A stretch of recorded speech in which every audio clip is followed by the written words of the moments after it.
বলার জন্য আজ আমাদের সাথে রয়েছেন রাজনৈতিক বিশ্লেষক ও সাবেক সংসদ সদস্য জনাব গোলাম মাওলা রনি।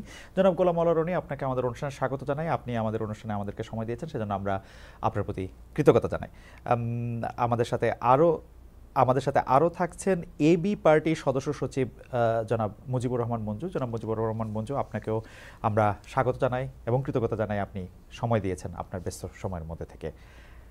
জি, আমরা জনাব গোলাম মাওলা রনির কাছেই প্রথমে একটু জানতে চাইব যে জনাব গোলাম মাওলা রনি, আমরা প্রায় বেশ কিছুদিন ধরে আপনাকে আলাদা করে টক শোতে দেখছি না। আপনি নিজেই আপনার ভিডিও চ্যানেলে কথা বলছেন বেশিরভাগ সময়। আপনি যেহেতু অনেক জনপ্রিয় একজন, সেহেতু আপনার কাছে এটি ঠিক আসলে প্রশ্ন না, আপনাকে একটু মনে করে দিতে চাই আপনার সম্পর্কে বা আপনাকে নিয়ে কথা বলার সময় আমাদের রিসার্চ টিম দেখলো যে ঠিক 13 বছর আগে এই সময়ে BDNews24.com, মানে 13 বছর 1 সপ্তাহ আগে এই সময় BDNews24.com আপনাকে নিয়ে একটি স্টোরি করেছিল, দৌড় জিতে মন্ত্রিত্ব বাগান আবুল হোসেন। আপনি একটি টকশোতে বলেছিলেন যে শেখ হাসিনা কিভাবে করে মন্ত্রী নিয়োগ দিতেন, ওরকম একটি কথা বলতে গিয়ে ওই সময়ের কথা কি আপনার মনে পড়ে যে এখন আপনি ওই সময় বলেন না এরকম কোনো কিছু আমাদের বলতে চান কিনা, একটু জাস্ট দর্শকদের ওয়ার্ম আপ করার জন্য? কিন্তু আমাদের মূল প্রশ্ন হচ্ছে, আওয়ামী লীগের দৌড় এখন কি পলায়নের দিকে নাকি আবার দেশে আসার দিকে? কেউ কেউ এটা বলছেন যে আপনি হঠাৎ করে বা কোনো একটা উদ্দেশ্য সামনে নিয়ে আওয়ামী লীগের পক্ষে ব্যাট ধরছেন বেশি। আপনি যদি আপনার কাছে আমাদের অনেক প্রশ্ন রয়েছে, অনেক প্রশ্ন মঞ্জু ভাইয়ের কাছেও রয়েছে, আপনি যদি একটু আমি আমি খুব সংক্ষেপে বলি এক একটা করে। প্রথমত, আমার শরীরটা ভালো যাচ্ছে না। এর কারণ হলো, সেই আমি আসলে 2001 সন থেকেই স্রোতের বিরুদ্ধে চলছি। 2001 থেকে 6 পর্যন্ত যেহেতু আমি আওয়ামী লীগ করতাম, ওই সময় ব্যবসা বাণিজ্য আমার এখনের চেয়ে অনেক ভালো ছিল। ফলে বিএনপির যাকে বলা হয় জুলুম বলেন, অত্যাচার বলেন, থ্রেড বলেন, হয়রানি বলেন, ওটা আমাকে পোহাতে হয়েছে। আমি যেহেতু 2001 সন থেকে ইলেকশন করার জন্য চেষ্টা করছিলাম। 2 নম্বর হলো যে পরবর্তী যখন 111 হলো, তখন আমি আর একটা ধরা খেলাম। 111 সময়ও যারা মঈনুদ্দিন ফখরুদ্দিন, তাদের যন্ত্রণায় ছিলাম। তারপর যখন আওয়ামী লীগ এলো, এর মধ্যে আমার যেন কি একটা হয়ে গেল। হওয়ার পরে আমার কাছে মনে হলো আমি ধর্মপুত্র যুধিষ্ঠির হয়ে যাব, দেশের পক্ষে কথা বলবো, জাতির পক্ষে কথা বলবো, এরকম একটা ভাবসাব নিজের মধ্যে চলে আসলো। এটার আমি এখনো কারণ খুঁজে পাই না। বিকজ পার্টি করতে হলে পার্টির পক্ষে থাকতে হবে, দলীয় প্রধানকে তেল মারতে হবে, তারপর শেষে সব কথা বলা যাবে না। এটা হলো একটা স্বাভাবিক বিষয়। কিন্তু আমার মধ্যে কি এমন রোগ তখন হয়ে গেল 2009 থেকে 14 পর্যন্ত, আমি এটা বলতে পারবো না। এটা আমার কাছে মনে হচ্ছে একটা জটিল চরিত্র। এরপরে 2014 সনে আহ, আমি আওয়ামী লীগের মনোনয়নই কিনলাম না, এবং কিনলাম না তখন আমার কাছে অতি মানব, আমার কাছে মনে হলো যে আওয়ামী লীগের যে একটা বিনা ভোটে নির্বাচন করতে যাচ্ছে, বিনা প্রতিদ্বন্দ্বিতা, ultimately today or tomorrow Awami লীগকে পালাতে হবে। তো কাজেই আমি আসলে পালাতে ঠালাতে পারবো না, এই দলের এমপি হলে বা এই দলের সঙ্গে থাকলে বা কোনো কিছু হলে। তা আমি প্রথমত আমি এমপি নমিনেশন কিনলাম না, এবং ধীরে ধীরে ধীরে ধীরে আমি একটু আলাদা হয়ে এই টক শো থেকে কথাবার্তা বলার চেষ্টা করলাম। এরপরে 2018 সনে এসে একই অবস্থা, মানে পাবলিকের কথা, তারপরে পরিবেশ পরিস্থিতির কারণে আবার সেই ইলেকশনে গেলাম। আওয়ামী লীগ মনোনয়ন দিল না, তারপরে শেষে বিএনপি মনোনয়ন দিল। এখানে যে জিনিসটা হলো, আমি এখন যেটা বুঝি, আওয়ামী লীগের মতো দল বা বিএনপির মতো দল, তাদেরকে যদি কেউ রিফিউজ করে, তাহলে তার খুব প্রেস্টিজে, এটা খুব অপমান। মানে আমি 2014 সালে মনোনয়ন পেপার কিনিনি, এটা আওয়ামী লীগ আসলে খুব সহজভাবে মেনে নেয়নি। আবার বিএনপি 2018 সালে আমাকে মনোনয়ন দিয়েছে, আমাকে খুব উপকার করেছে, নট লাইক দ্যাট। শেখ হাসিনাকে অপমান করা বা তার দল থেকে একজনকে হারিয়ে আনা, এটা আমার জায়গায় যদি একটা তেলা পোকাও হতো, তাহলে হয়তো সেই সুযোগটা 2018 সনে বিএনপি নিত, এবং সেটাই তারা নিয়েছে। They try to use me. তো সেভাবে যাক, বিএনপির সঙ্গে এখন পর্যন্ত ওইভাবেই আমি শুধু ইলেকশন করেছি, সেভাবে আছি। কিন্তু আমার যে কথাবার্তাগুলো আছে, যেটা 2009 থেকে আজ অবধি আমি যে ভাষায় কথা বলছি, সেই ভাষায় কথা বলে যাচ্ছি। এবং এই কথার মধ্যে আমার কখনই, যেটা আপনি জিজ্ঞাসা করলেন, যে আমার কখনই এমন ঘটনা হয়নি পরিবেশ পরিস্থিতির কারণে আমি ভয় পেয়েছি, কথা বলিনি, যে কথাটা এই পরিবেশে আমার জন্য বলা প্রয়োজন। This is one. Second thing হলো, এই 5 তারিখের পরে আমি প্রথম যে 72 ঘন্টা দেখলাম, তো এখন হয় কি, দীর্ঘ সময় যেহেতু রাজনীতির সঙ্গে আছি, তারপরে রাজনীতির বাইরে আবার একটু লেখালেখি করি, আবার এই যে আপনাদের সঙ্গে টকশো করার হুম, কারণে সমাজের বিভিন্ন শ্রেণী পেশার মানুষের সঙ্গে যে দেখা সাক্ষাৎ মেলামেশা হয়, এই কারণে হয় কি, রাজনীতির যেটা অঙ্ক আছে, হুম, রাজনীতির যেটা জ্যামিতি আছে, তারপরে যে রাজনীতির একটা ফিজিক্স আছে, কেমিস্ট্রি আছে, এই জিনিসগুলো কিছুটা হলে আমার মধ্যে সেটা এসে যায়। হুম, তা আমার কাছে যেটা মনে হলো যে এই মুহূর্তে যেটি হচ্ছে, সরকার প্রথম দিন থেকেই ভুল করছে। তারা মূলত রাজনৈতিক দলগুলোর সঙ্গে, সকল রাজনৈতিক দলগুলোর সঙ্গে যেভাবে একটা সমঝোতা তাদের করা দরকার সেটা করেনি। আর প্রথম দিন থেকে আওয়ামী লীগকে একেবারে পরিপূর্ণভাবে রিফিউজ করা হুম, বা একটা বিপ্লবী সরকার করা বা যা কিছু করা সেটা তারা করেনি, ফলে এটা আসলে বেশি দূর যাবে না। দ্বিতীয় যে জিনিসটা আসলো, যে অনেকগুলো কথা, যেমন দেখা যাচ্ছে আমার কথাগুলো আমি বলছি আজ এ হোল, আমার মানে যে ইউটিউব চ্যানেলে, সেখানে আমি আমার মতো করে বলছি, কিন্তু অন্যান্য যারা ইউটিউব ব্যবসায়ী, ওরা করে কি, ওই কথার যে অংশটুকু জি, ভাইরাল হবে। হুম, যেমন দেখা গেল সজীব ওয়াজেদ জয় সম্পর্কে আমি হুম, 1 মিনিট বললাম, তো হুম, 1 মিনিটের মধ্যে যেটা 30 সেকেন্ডে যে কথাগুলো বলছি, সে হারবার্ডে পড়েছে, ওটা হুম, পড়েছে, এটা পড়েছে, এটা বলে তারা করলো কি, সেটাকে ছেড়ে দিল, হুম, যাতে করে আওয়ামী লীগের লোকজন, ও মাই গড, গোলাম মোল্লা রনি সজীব ওয়াজেদ জয় সম্পর্কে প্রশংসা করেছে, কিন্তু অ্যাজ এ হোল আমি কি বলেছি, এটা আমার নিজের ভিডিওতে সেই জিনিসটা ওকে, ওভাবে আছে। তো আলটিমেটলি আওয়ামী লীগ সম্পর্কে আসলে আমি কোনো কিছুই পজিটিভ বলছি না, আবার আওয়ামী লীগ সম্পর্কে যে নেগেটিভ কথাগুলো আমি এই মুহূর্তে যেভাবে বলছি, আমার এই ভাষার কারণে, উপস্থাপনার কারণে হয়তো সেটাকে গালাগালির মতো মনে হচ্ছে না, কিন্তু অন্যকে যারা আওয়ামী হুম, লীগকে গালাগালি করছে তার চেয়ে কিন্তু কঠিন ভাষায় আপনি আমি আওয়ামী লীগকে সমালোচনা করছি। রনি ভাই, এইটা কিন্তু আসলে মানে অনেকে আবার বলছেনও যে রনি ভাই কিন্তু আসলে আওয়ামী লীগের সমালোচনা করছেন, বাইট করছেন। আমি শুধু দুটি প্রশ্ন করতে চাই, মানে সরাসরি প্রশ্ন। একটি প্রশ্ন হচ্ছে যে বিএনপি কি আপনাকে ত্যাগ করেছে, না আপনি বিএনপিকে ত্যাগ করেছেন? এটা হচ্ছে বিএনপির। না, আমি আমি আসলে মূলত 2018 সনে হ্যাঁ, বিএনপির হয়ে নির্বাচন করেছি। হুম, তো নির্বাচন করার পরে যেটা হলো যে বিএনপির বিভিন্ন রাজনৈতিক প্রোগ্রাম, তারপরে শেষে অনুষ্ঠানে হুম, আমাকে দাওয়াত করা হয়েছে, বিশেষ করে ঢাকাতে, বা যেহেতু আমার একটা পরিচিত ফেস হুম, আছে, বিএনপি চেষ্টা করেছে আমাকে ব্যবহার করার জন্য, কিন্তু আমি ইচ্ছে করে সেই অনুষ্ঠানগুলোতে যাইনি। এই কারণ হলো যে আওয়ামী লীগের মধ্যে আমাকে দেখলে একটা প্রতিহিংসা জাগ্রত হবে। যেমন ধরুন বরিশালে একটা প্রোগ্রাম হলো, ওকে, তো যারা বিএনপির পরীক্ষিত দীর্ঘদিনের যে নেতা হুম, কর্মী হুম, রয়েছে তারা সেখানে গেল, কিন্তু আমি গোলাম মোল্লা রনি যদি বরিশালে যাই, একেবারে ডাইরেক্ট ওখানে ছাত্রলীগের ছেলেরা ফায়ার করে দিত, গুলি করে দিত। হুম, এটা বিএনপি সামাল দিতে পারতো না, আমাকেও সামাল দিতে পারতো না, ফলে এই জিনিসটা আমি জনাব তারেক রহমান সাহেবের সাথে খোলামেলা আলোচনা করেছি যে আমি যদি যাই, আলটিমেটলি আমারও কোনো উপকার হবে না, আপনারও সেটা সামাল দিতে পারবে সো না, অনুষ্ঠানটা পণ্ড হয়ে যাবে। সো তার চেয়ে বরং আমি পার্টিকে, যেটা আমার ইন্টেলেকচুয়াল লেভেলে যেটা আমি পারি, হুম, আই ক্যান টক, হুম, তারপর আই ক্যান রাইট, এই জায়গাটাতে আমি আপনাকে যতটা সবার সাহায্য ওকে, সহযোগিতা করব, ওকে, এবং সেই জিনিসটা আমি কিন্তু করে যাচ্ছি। এখন আমি আমার মতো করে যাচ্ছি, এটাকে বিএনপি কিভাবে ওন করছে, কিভাবে এনজয় করছে, কিভাবে রিগ্রেট করছে, আসলে আমি এটা জানি না খালিদ ভাই। এর হুম, কারণ হলো হুম, আমার জীবনের সেই প্রথম থেকে একেবারে আমি আই স্টার্ট মাই ক্যারিয়ার 1986, আমি শুধুমাত্র কাজ করে গেছি, আর কাজের ফলাফলগুলো আমার পিছনে পিছনে ছুটেছে, তার আমি কোনো ফলাফল টার্গেট করে কখনো কাজ করিনি। তার মানে হচ্ছে যে আমরাই অবশ্য আবার বিএনপি নিয়ে প্রসঙ্গটা আবার একটু তুলব আপনার এই স্থানীয় কনস্টিটিউয়েন্সিতে, এবং আপনি আসলে বলছিলেন যে ছাত্রলীগের বা যুবলীগের প্রতিক্রিয়াটা আরও অনেক বেশি মারাত্মক হওয়ার কথা, যে আপনাকে যদি ধানের শীষ বা বিএনপির সাথে কোনো কিছু একটা দেখে, সেটা আন্ডারস্ট্যান্ডেবল।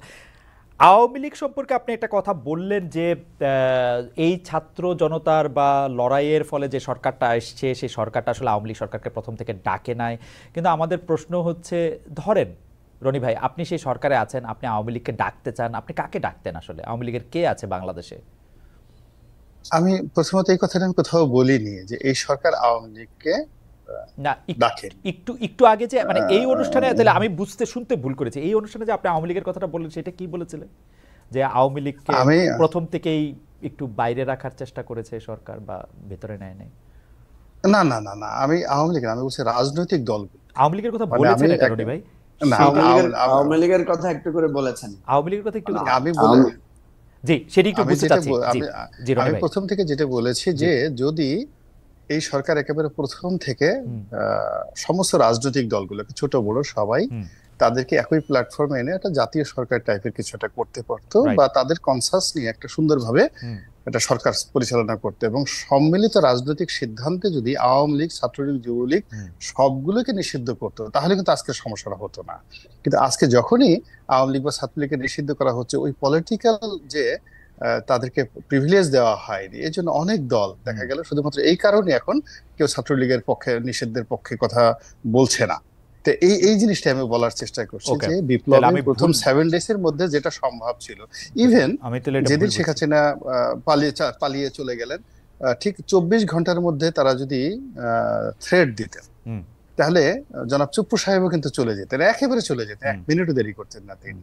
কিন্তু সকালের ওয়াজ যেমন বিকেলে হয় না, শীতকালের ওয়াজ যেমন গরমকালে হয় না, এখন পুরো পরিস্থিতিতে এমন একটা জটিল অবস্থা ধারণ করেছে যেখানে আসলে কোনো ওষুধই কাজ করবে না, কোনো পলিটিক্যাল অ্যাডভাইস কাজ করবে না। আমার মনে হয় যে আমি একটু মঞ্জু ভাইয়ের কাছে যাব। আপনি জাতীয় সরকারের কথা বলছিলেন, আপনি আওয়ামী লীগকে বলছিলেন যে প্রথম 7 দিনের মধ্যে আওয়ামী লীগের রাজনীতি নিষিদ্ধ করা দরকার ছিল, সেটি হচ্ছে যে আপনার মানে ভালো হইতো, এখন এটি অনেকটা ইয়ে হয়ে গেছে। আমি একটু বিএনপি সম্পর্কে একটু জানতে চাইবো যে জাতীয় সরকারের আহ্বান যদি বিএনপির কাছে দেওয়া হতো তাহলে কি এটা বিএনপি নিত, বা বিএনপির জন্য কি এটা লজিক্যাল জাতীয় সরকারে জয়েন করা বা যাওয়া? বিএনপির জন্য ভালো হতো। এখন বিএনপি যে জটিলতার মধ্যে পড়েছে, মানে এখন ডক্টর ইউনূসের যে সমস্যা, বরং তুলনামূলকভাবে আওয়ামী লীগ এখন বেটার শেপে আছে। দূরে বসে তারা দাঁত বের করে হাসতে পারছে, এবং পালিয়ে থেকে, নিরাপদ দূরত্ব থেকে এখন যারা তাদেরকে তাড়ানোর জন্য আন্দোলন করেছে, রক্ত ঝরিয়েছে, এখন আমরা যে নিজেরা দ্বন্দ্ব সংঘাতে জড়িয়ে পড়ছি, অবিশ্বাসে জড়িয়ে পড়েছি, আমরা অনেক কিছুতে ব্যর্থ হচ্ছি, এটা দেখে তারা এক ধরনের স্যাডিস্ট, যেটাকে বলা হয় ইংরেজিতে, ওটা করার সুযোগ পাচ্ছে, দাঁত বের করে হাসার সুযোগ পাচ্ছে, সমালোচনা করার সুযোগ পাচ্ছে, নতুন করে স্বপ্ন দেখার সুযোগ পাচ্ছে, যুদ্ধ করার কথা হুমকি দিচ্ছে, খুনাখুনি করার কথা বলতে সাহস পাচ্ছে। এই জিনিসটাই হতো না। তো যার জন্য এখন হয় কি যে দীর্ঘদিন 15টা বছর তো এরা এখন এই যে মঞ্জু ভাই আছেন বা আমরা যারা বিএনপির যারা লোকজন আছে, আমাদের সবার মধ্যে কিন্তু একটা আতঙ্ক ছিল, এই কখন অ্যারেস্ট করবে, কখন বাসায় এসে ধরে নিয়ে যাবে, গুম করে নিয়ে যাবে। ফলে রাতারাতি আমাদের সবার ব্যাকবোনের মধ্যেই একটা পেইন কাজ করতো। আমাদের আসল ব্যাকবোনটা ছিল না, কিন্তু 7 তারিখের পরে দেখা গেল একটা লোহার তৈরি, স্টিলের একটা ব্যাকবোন তৈরি করে আমরা রয়্যাল বেঙ্গল টাইগার হওয়ার চেষ্টা করছি, কিন্তু সেটা আলটিমেটলি রয়্যাল বেঙ্গল টাইগার হওয়ার চেষ্টা করবে না। তবে জনাব গোলাম মাওলা রনি, মানে এটা খুবই ইন্টারেস্টিং, আপনি বলছেন যে তারা দূর থেকে হাসছে বা তারা দূর থেকে তাদের দাঁত দেখাচ্ছে, সেডিস্ট ভাবে তারা মজা নিচ্ছে। আমরা আসবো আপনার কাছে। অনেকে বলছেন যে আপনার বক্তব্যে তারা সাহস পাচ্ছে, আপনার বক্তব্যে মনে হচ্ছে যে আওয়ামী লীগ একটা বিশাল বড় একটা দল, অথচ সেই পতিত রাজনৈতিক দলটি যার প্রধানকে পালাতে হয়েছে দেশ ছেড়ে, আমার বিবেচনায় তাদের রাজনৈতিক এবং আদর্শিক ভিত্তি দুর্বল, এটা অনেকেই বলছেন। কিন্তু আপনার কথা শুনলে আবার অনেকে মনে করছে যে এটা তারা অনেক সবল, এটা অনেকে বলছেন। আমি আপনার কাছে আবার আসবো এই ব্যাপারে মন্তব্য নিতে। আমি একটু মঞ্জু ভাইয়ের কাছে আসি। জনাব মুজিবুর রহমান মঞ্জু, আমরা দেখেছিলাম যে যখন এবি পার্টি প্রতিষ্ঠিত হয় তখন এটাকে বলা হয়েছিল জামায়াতের সংস্কার পথিকদের দল। কেউ বলেছিল যে এটা জামায়াতের বি টিম, কারণ জামায়াত যদি নিষিদ্ধ থাকে তাহলে এবি পার্টির মাধ্যমে জামায়াতের মতো করে কাজ করবে। আবার আপনারা একটা লম্বা সময় জামায়াতের বিরোধিতা করেছেন, সেটা লোক দেখানো কিনা সেটা আমি জানি না। অনেকে এটা বলেছেন যে আপনারা আসলে আওয়ামী লীগের সময়ে তৈরি আওয়ামী লীগের সি বা ডি পার্টি। আমরা একটু শুনতে চাই যে এবি পার্টি আসলে কি, জনাব মুজিবুর রহমান মঞ্জু। যারা এগুলো বলেছেন তারা এখন কি বলছেন?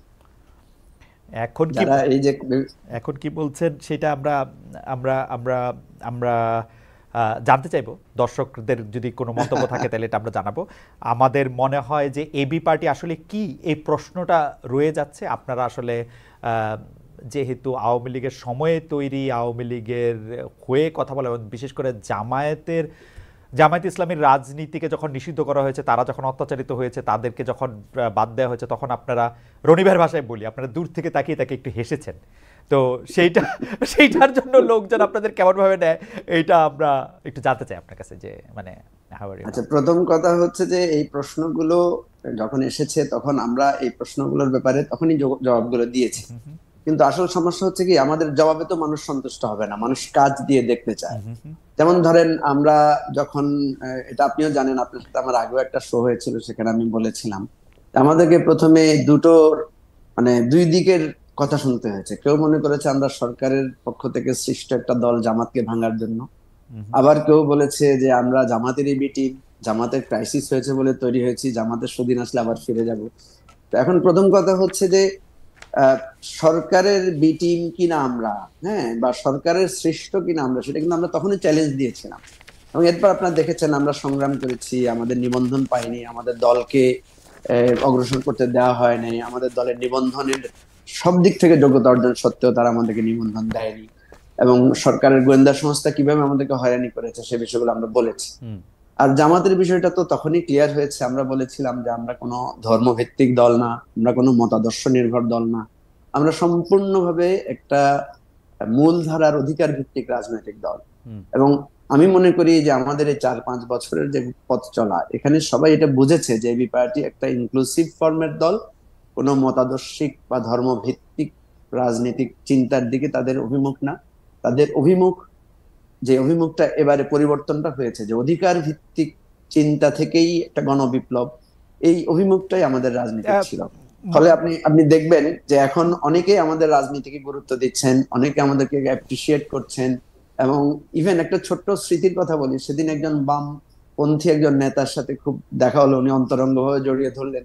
তো তাকে আমি বললাম যে ভাই, আপনারা তো আমাদেরকে কখনোই সবসময় একটু দূরে দূরে রাখার চেষ্টা করেছেন, বিষয়টা কি? তো উনি তখন আমাকে বলেছেন যে দেখেন, 5 তারিখের পরে আপনাদেরকে আমরা খুব ভালোভাবে বুঝতে পেরেছি, আপনাদের ব্যাপারে আমাদের আর কোনো কনফিউশন নাই। তো মঞ্জু ভাই, বলেন। আসলে 5 তারিখের পরে অনেকের আপনাদের ব্যাপারে কনফিউশন নাই, এটা অনেকে বলতেছেন। এইটা আসলে কেন আপনি বলবেন যে মানে আপনাদের এইটার কারণটা কি? যেমন ধরেন আপনাদের দলের যিনি আহ্বায়ক ছিলেন বা যিনি আসলে প্রধান ব্যক্তি জনাব তাজুল ইসলাম, তিনি তিনি তিনি তিনি অ্যাটর্নি জেনারেলের পদমর্যাদায় ট্রাইব্যুনালে আসলে মানে যুদ্ধাপরাধী বা মানবতা বিরোধী অপরাধ ট্রাইব্যুনালে তিনি নিযুক্ত হলেন, মানে চিফ প্রসিকিউটর হিসেবে নিযুক্ত হলেন। মানে এটা কেন? মানে what is the magic behind it? মানে আপনারা এবি পার্টির তো অতটা গুরুত্ব থাকার কথা না, মানে যেটি বলা হয় যে এখানে কোনো ম্যাজিকের বিষয়টা না। আমি আপনাকে বলি, বিষয়টা হচ্ছে যে আপনি তো জানেন যে যেই ট্রাইব্যুনালটা হয়েছে এবং যে ট্রাইব্যুনালটার ব্যাপারে অনেকের নানা ধরনের অবজারভেশন আছে, যে এটা ট্রাইব্যুনালটা প্রপারলি গঠন করা হয় নাই, এখানে অনেক আইনি জটিলতা বা দুর্বলতা আছে। তাজুল ইসলাম সাহেব কিন্তু এই ট্রাইব্যুনালের অপোজিট পার্টে, উনি একজন খুবই টপ প্রসিকিউটর ছিলেন গভর্নমেন্টের বিপক্ষে। তো সেখানে উনি কিন্তু অনেকগুলো রিফর্মের কথাগুলো তখনও বলেছেন, পরেও বলেছেন। ফলে যেটা আমরা দেখেছি যে এই তাজুল ইসলাম সাহেব যেহেতু এই ট্রাইব্যুনালের ব্যাপারে একজন এক্সপার্ট হিসেবে নিজেকে প্রতিষ্ঠিত করতে পেরেছেন তার ভূমিকা দিয়ে, ফলে যখনই এই ট্রাইব্যুনাল গঠন করার বিষয়টা এসেছে, তখন আপনি দেখবেন কিন্তু এটা আপনাদের স্মৃতিতে থাকার কথা, তখন কিন্তু এই ওপেন ডিসকাশন গুলো বিভিন্ন সময় হয়েছে যে ট্রাইব্যুনালের কার্যক্রম কেমন হওয়া উচিত। তো ফলে তাজুল ইসলামের ব্যাপারে আইন মন্ত্রণালয় থেকে যখন আগ্রহ প্রকাশ করা হলো, তখন কিন্তু আমরা দলীয়ভাবে বসেছি যে আমাদের দলের পক্ষ থেকে এই ধরনের গভর্নমেন্টের এত হাই প্রোফাইলে আমরা পার্টিসিপেট করব কিনা। তখন আমাদের দলে কিন্তু এটা নিয়ে ডিবেট হয়েছে, কেউ বলেছে যে না, এটা উচিত হবে না, কেউ বলেছে এটা ন্যাশনাল লেভেলে কন্ট্রিবিউট করার মতো। এটা আপনারা দলের মধ্যে আলোচনা করে করছেন, কিন্তু আপনারা একটা কথা নিয়ে দর্শকরা যেহেতু মন্তব্য করছেন, মঞ্জু ভাই আমি এইটা নিয়ে রনি ভাইয়ের একটা মন্তব্য শুনতে চাই, জাস্ট একটা মন্তব্য, আপনি কন্টিনিউ করবেন। রনি ভাই, আপনার কাছে কি মনে হয় যে জামায়াতে ইসলামী থেকে বেরিয়ে ধর্ম ছাড়া একটি বা ধর্মকে প্রাধান্য না দিয়ে একটি রাজনৈতিক দল করার যে এবি পার্টি, সেটি কি বাংলাদেশের লোকেরা মেনে নিবে, মেনে নিচ্ছে বা পছন্দ করছে, বা এটা কি তাদের জন্য একটা স্মার্ট মুভ ছিল? আপনি যদি 1-2 লাইন একটু বলতেন যারা এই দলটি করছেন। না, প্রথমত আমি এই দলটার একেবারে গঠনের প্রথম দিন থেকে বা তারও আগের থেকে এদের ইন্টারনাল অনেকগুলো মিটিং আমার সঙ্গে হয়েছে। তাজুল সাহেব এসছে, মঞ্জু সাহেব আসছে, বা আমরা বসছি একাধিকবার। এবং উনি যখন জামাতে ছিলেন তখনও জামাতের পক্ষ হয়ে ওনার সঙ্গে আমার অনেক আলাপ আলোচনা হয়েছে। মূলত আমি আওয়ামী লীগ করলেও জামাত ঘরানার যারা লোকজন ছিলেন, ইনক্লুডিং জামাতের আমির থেকে শুরু করে যারা সেক্রেটারি জেনারেল, তাদের সবার সঙ্গে যে কোনো একটা ব্যাপারে তারা আমার সঙ্গে মত বিনিময় করতেন। তো মূলত মঞ্জুর সাহেবরা যে এবি পার্টি করেছেন, এটার মধ্যে কোনো ভণ্ডামি ছিল না, আমি নিজে এটা সাক্ষী। তারা আসলে জামাতের যে চিন্তা চেতনা ধ্যান ধারণার বাইরে গিয়ে নতুন একটা ধ্যান ধারণা করার চেষ্টা